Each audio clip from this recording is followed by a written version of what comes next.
Rizky. Atlet andalan Indonesia berjaya pada babak penyisihan kejuaraan dunia pencaksilat 2024 edisi ke-20 di Abu Dhabi. Sejumlah atlet unggulan bahkan sudah pastikan tempat di semifinal. Hegemoni atlet Indonesia di kejuaraan dunia pencaksilat 2024 ke-20 di Abu Dhabi masih tak terbendung. Sejumlah atlet unggulan melaju mulus ke babak selanjutnya. Puspa tampil apik hingga memukau juri dengan poin nyaris sempurna. Hasilnya ia sukses melangkah ke babak perempat final setelah mengalahkan Samantha Loren van Rosenberg asal Belanda di nomor senior putri tunggal. Puspa sukses mengantongi 9.940 poin untuk mengalahkan wakil Belanda. Sukses Puspa juga dialami oleh Syarif Hidayatullah Suhaimi. Syarif memastikan langkah ke semifinal setelah menaklukkan wakil Kazakhstan, Tuyakbayev Sandzar, di babak 8 besar nomor seni senior tunggal putra. Syarif mendapatkan poin 9.935, selisih 555 dari pesilat Kazakhstan. Keduanya diharapkan bisa menggapai prestasi tertinggi di kejuaraan dunia kali ini setelah sebelumnya sempat sama-sama meraih emas pada kejuaraan dunia pencaksilat 2022 di Malaysia. Rinin Taniken, Kompas TV Abu Dhabi, Uni Emirat Arab. Paulo Menezes resmi mengundurkan diri dari kursi pelatih Madura United bersama kedua asistennya Thiago dan Helder. 2 hari menjelang pertandingan Madura United melawan Bali United, Laskar Sapekerap ditinggal sang pelatih Paulo Menezes. Hasil negatif dalam 2 bulan terakhir menjadi alasan pelatih berpisah dengan Laskar Sapekerap. Dari 15 laga yang sudah dilakoni, Madura United hanya mengantongi 6 poin yang membuatnya berada di juru kunci klasemen sementara Liga 1. Manajemen Madura United menunjuk Rahmat Basuki sebagai caretaker untuk mengarungi sisa Liga paruh musim sambil lalu menunggu pelatih anyar.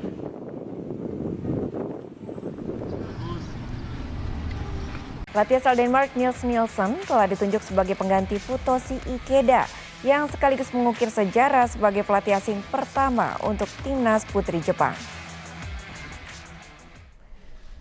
Tim nasional putri Jepang memiliki pelatih asing untuk pertama kalinya dalam sejarah.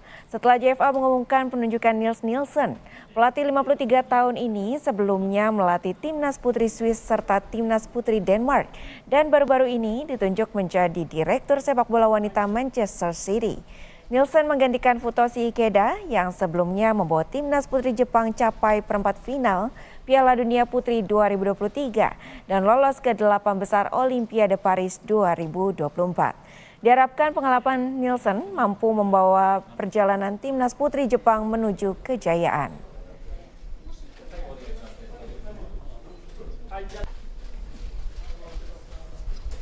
Dari kompetisi sepak bola tanah air Sport Lovers Liga 1, Persib Bandung memperpanjang rekor kemenangan mereka setelah menang 2-1 atas Barito Putra. Duel antara Barito Putra dan Persib Bandung berlangsung di Stadion Sultan Agung Bantul.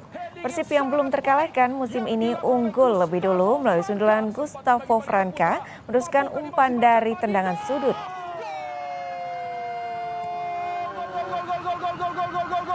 Namun gawang Persib berhasil dijebol Levi Madinda di menit 34. Gol balasan ini tercipta melalui tendangan bebas yang tak terlalu keras namun cukup akurat untuk memperdaya kiper Kevin Mendoza. Skor jadi imbang 1-1. Namun Persib akhirnya berhasil memperpanjang rekor menang di musim ini di menit 89 Mark Klok. Jadi penentu kemenangan 2-1 Persib di pekan ke-15. Di klasemen Persib mengisi peringkat 2 dengan poin 14 berselisih 1 angka dengan Persebaya di puncak klasemen. Tengah loh sebetulnya. Iya.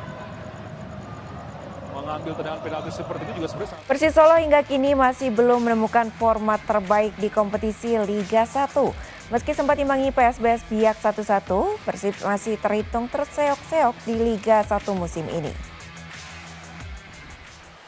Anak asuhan Ong Kim Sui terus berlatih untuk menemukan formula yang tepat di Liga 1 musim ini. Catatan buruk kandang tandang adalah pekerjaan rumah terberat untuk Persis. Persis seolah bingung bagaimana cara untuk meraih kemenangan. Apalagi ditambah 2 pemain mudanya dipanggil Shin Tae-yong untuk memperkuat timnas di Piala AFF 2024. Pelatih baru tentu masih memilah mana pemain yang sesuai dengan skemanya. Namun dalam 2 laga terbaru, Persis seolah masih mencari formula yang tepat bagi permainan. Ong Kim Sui memiliki filosofi untuk para pemain yang dipilihnya. Siapapun itu wajib siap untuk bermain dalam kondisi apapun.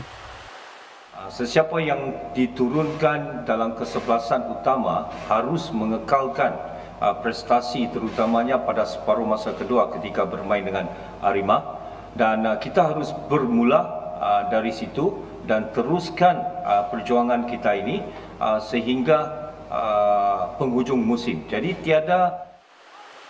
Persis wajib menang di kandang untuk mengembalikan kepercayaan diri pemain dan juga meraih lagi kepercayaan supporter. Pasalnya pada laga kandang Persis sempat diboikot oleh supporter yang mengosongkan Stadion Manahan. Widi Nugroho, Kompas TV Solo, Jawa Tengah. Persebaya Surabaya mengalami krisis pemain belakang jelang melawan Borneo FC di lanjutan Liga 1 pekan ke-16. 2 pemain berposisi bek Adri Idrus dan Arif Catur harus absen karena sanksi kartu merah dan akumulasi kartu kuning. Persebaya Surabaya dipastikan tidak bisa tampil dengan kekuatan terbaiknya saat menjamu Borneo FC di lanjutan Liga 1 pekan ke-16. 2 pemain pilar yang biasa menempati posisi bek kiri dan kanan, Adri Idrus dan Arif Catur, harus absen akibat sanksi. Praktis lini belakang tim Bajul Ijo tidak memiliki pemain pengganti berposisi asli sebagai bek kiri dan kanan. 2 pemain Rizwan Lauhin dan Kasim Botan kemungkinan akan diplot menggantikan 2 pemain yang absen. Dalam latihan jelang melawan Borneo FC, Bruno Moreira dan kolega hanya latihan ringan untuk menjaga kondisi fisik. Jadwal liga yang padat membuat waktu persiapan antar pertandingan menjadi singkat. Kemarin we did a spa, we did a recovery session with starting players and non-starting. Today we continue a little bit on the recovery, but a little bit so they get a good sweat up for the game. And BSOC, official training, and then game.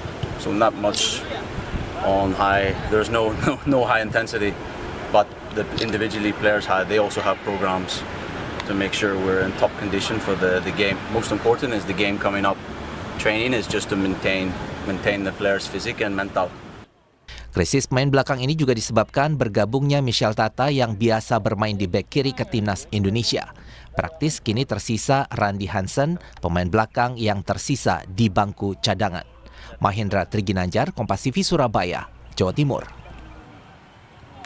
Pekan Natal NOC Indonesia gelar perayaan bertema Harmoni Natal untuk prestasi olahraga Indonesia Rabu sore di Jakarta.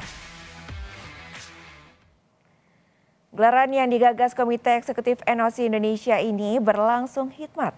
Sejumlah pejabat NOC Indonesia termasuk legenda bulu tangkis Grecia Poli serta perwakilan cabang olahraga dan sejumlah anak-anak dari Panti Asuhan Pondok Agape ambil bagian dalam ibadah yang dipimpin oleh Pendeta Joseph Latu. Puncak perayaan ditandai dengan penyalaan lilin seiring doa terbaik khususnya bagi prestasi olahraga Indonesia. Dalam sambutannya, anggota Komite Eksekutif NOC Indonesia, Jadi Raja Guguk mengajak semua pihak bersinergi dalam semangat Natal yang penuh kedamaian guna mencapai target prestasi yang telah dicanangkan.